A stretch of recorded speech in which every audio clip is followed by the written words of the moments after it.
You know, when you think about the richest people alive today, their fortunes are, well, they're staggering. But honestly, they're just whispers compared to the roars of history's titans. We're talking about figures whose wealth was so off the charts it could literally break economies and reshape the world as we know it. All right, so here's how we're going to tackle this. First up, we'll try to answer the big question: who was the richest person ever? Then, we got to figure out how historians even measure these crazy old fortunes. After that, we'll meet a Renaissance kingmaker, take a hard look at an empire's 1%, and then we meet the king of gold. And to wrap it all up, we'll see what's left when all that money is gone. A legacy written in sand. So, let's get right to it. Who actually holds the title? Sounds like a simple question, right? Well, the answer is anything but. And right away you hit the fundamental problem. I mean, how on earth do you compare the wealth of a modern tech CEO with, say, a Roman emperor? You're talking about stock options and server farms versus legions of soldiers, marble palaces, and entire countries. Their worlds, their economies, their whole idea of what value even is, they're just separated by thousands of years. So to solve this puzzle, you can't just plug the numbers into an inflation calculator. It doesn't work that way. We need a totally different way of thinking about it, a special tool from the historian's toolkit. And this is the key. This is how we crack it. Instead of trying to convert ancient money into modern dollars, which is basically impossible, historians use this concept called economic share. It completely reframes the question.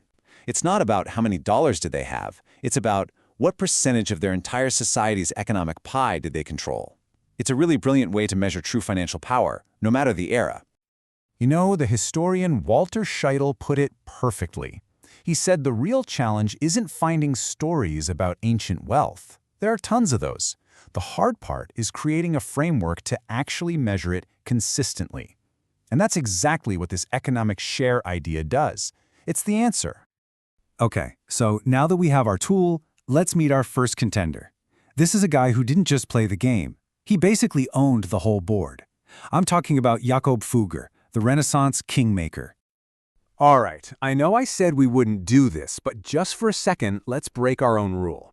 If you tried to convert his fortune into today's money, you'd be looking at something like $400 billion. I mean, that's an absolutely staggering number. He'd be right up there with the wealthiest people on the planet today.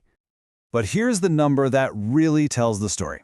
Using our economic share metric, at his peak, Jakob Fugger controlled 2% of Europe's entire GDP. Just let that sink in for a minute. Not 2% of one country, 2% of the entire continent's economic output. That's a level of financial power that's, well, it's almost impossible to wrap your head around today. And his strategy was just pure genius. It was a masterclass in turning political IOUs into raw economic power. See, he'd loan these enormous sums of money to kings and emperors who were always short on cash. But for collateral, he didn't want their jewels. He demanded the rights to their mines. This move allowed him to build a near monopoly on copper in Europe. And the profits from that were so huge, he could literally finance the election of the Holy Roman Emperor, making sure the most powerful guy on the continent was completely in his debt. So Fugger's story is incredible. It shows you what one person can do. But what happens when that kind of insane wealth isn't just in one person's hands, but it's the standard for an entire ruling class? To see that, we've got to turn our attention to the 1% of the Roman Empire. I mean, this is inequality on a scale that is just mind-blowing. Picture it, an entire empire where the top 1%, just 1% of households, owned as much stuff as everyone else combined. The other 99% of people had to get by on whatever was left of the other half. And this wealth wasn't just an accident. No, it was actively and relentlessly captured. The Roman elite basically perfected a system to suck up around 80% of all income that was produced above bare subsistence levels. It was like a perfectly designed machine, built for one purpose, to funnel all the empire's extra cash straight into the pockets of a tiny, powerful group of people. But even the staggering power of the Roman elite and the sheer genius of Jakob Fugger, they both kind of pale in comparison when we turn to our final figure. We're talking about a man whose very name is basically a synonym for gold, the ruler of the Mali Empire, Mansa Musa. So, back in 1324, Mansa Musa sets off on his Hajj, the pilgrimage to Mecca. And let me tell you, this was not your average road trip. He traveled with an entourage of thousands of people and a caravan of camels loaded with literal tons of pure gold. His journey across the Sahara, especially his stop in Cairo, was such an incredible display of wealth that it literally put his West African empire on European maps for the very first time.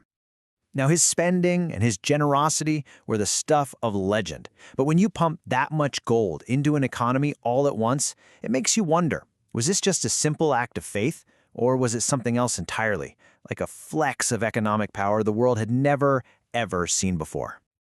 Okay, so here's where things get interesting, because the legend and the actual historical record don't quite line up. The popular story, the one that's been told for centuries, is that Musa spent so much gold in Cairo that he caused massive inflation that tanked the value of gold for more than a decade. But when historians actually dig into the local Egyptian records from the time, they find a different story. The Mamluk chronicles mention him, sure, but they only talk about a pretty minor temporary dip in gold's value. So it seems the myth of what happened became way, way bigger than the reality. So that brings us back to the big question. How do we measure his wealth? What was his economic share? And the truth is, you can't. You just can't. His fortune came from controlling more than half of the entire world's gold supply, from sources that people thought were literally endless. His wealth wasn't just a share of an economy. In a lot of ways, his wealth was the economy. Trying to put a number on it just completely misses the point. There's only one word for it, really: incalculable.